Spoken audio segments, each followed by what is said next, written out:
Bank. There have only been two like it in the last century in Australia's history. And we know from economic history that one day it comes to an end. So the big question for responsible national leadership is, how do you prepare for that day? And where do we differ? We want to invest in an education revolution to equip our young people with the skills necessary for the future. Invest in a high-speed broadband network, the information highway of the 21st century. And invest also to make sure that we are dealing with the critical challenges of climate change and water. Because if we don't act there, the impact economically on the nation is huge. So you ask where the differences lie. They lie in each of those categories, and the differences are stark. But you can't guarantee who will take over as Prime Minister. We all know that in leadership questions, nothing is certain. So isn't a vote for the coalition a vote for the unknown? No, it's not. Look, it's obvious to me, and it's obvious to all of my colleagues, that Peter Costello will succeed me well into my next term if the government is returned. See, one of the differences between me and Mr Rudd is that I have a fantastic team, and most of them are here tonight. And I can say with certainty that we have worked as a team over the last 11 and a half years.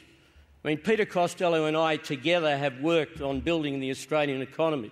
Alexander Downer, as Foreign Minister, has been at my side through all the challenges and travails of terrorism, all the very big challenges on foreign affairs and defence that we've had over that period of time. But look, I am being very forthright about my future. I'm saying to the Australian people that if I'm returned, there will be a transition. And that transition will be to Peter Costello, and he's done a wonderful job in managing the Australian economy over the last 11 and a half years. But what is important is that there'll be a continuity of policy.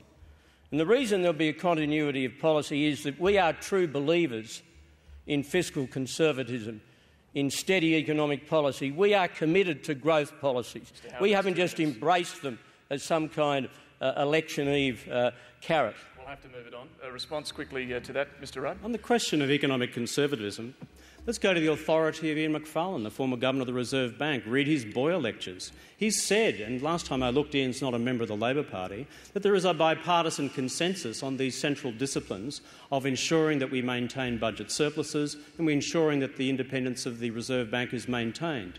Mr Howard referred before to my record in terms of demonstrating whether I'm economic conservative. Mr Howard's record makes an interesting read on this as well. Mr Howard, when you were Treasurer of this country, 4 of the 5 budgets that you were responsible for were budget deficits. When you were Treasurer, interest rates reached 22%.